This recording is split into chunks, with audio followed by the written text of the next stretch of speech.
So I bought the TC3-TIT04-55-MP tonneau cover,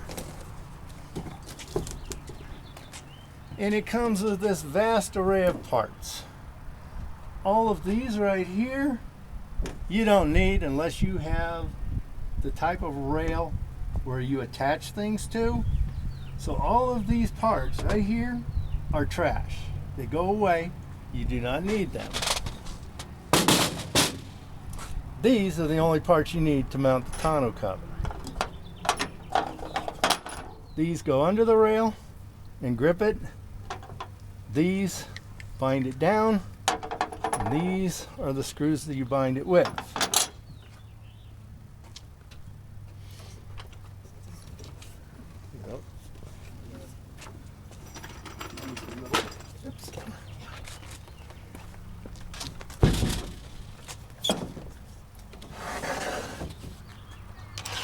So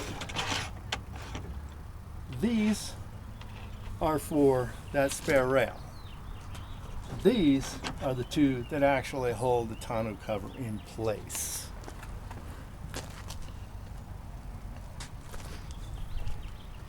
So the first thing you have to do is thread these in, and I can only assume the small end goes in here because there's no instructions.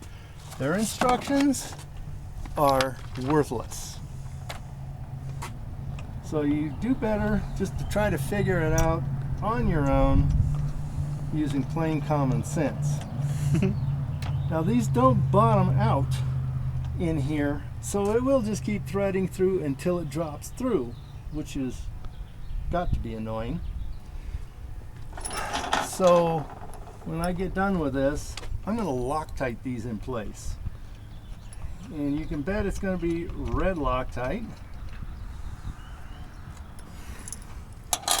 And then you put one of these on this direction because the rail will be here.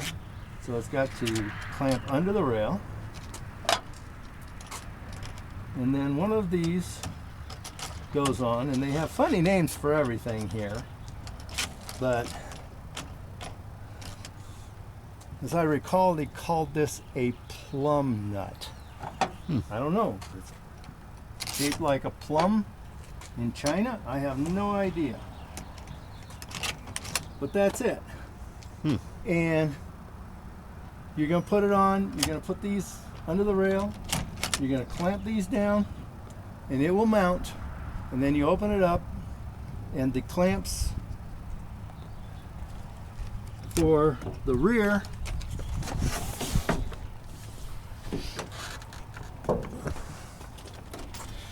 are in here.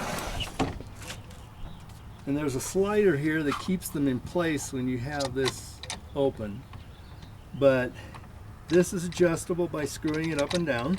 They talk about using a wrench, but they don't, as shown, there's no wrench shown in their pictures. Okay, so this goes in and clamps down like that to get it under the rail. So that's the rear. The front are what I just showed you. These in stowed position are here, and all that does is keep them from falling out. And be careful because there is a barrel nut down here that moves in these slots that are right here. And that barrel nut will turn 90 degrees, and you will play a very hard time. You'll have a hard time getting it back into the correct position. So that's it. I'm off to install this thing.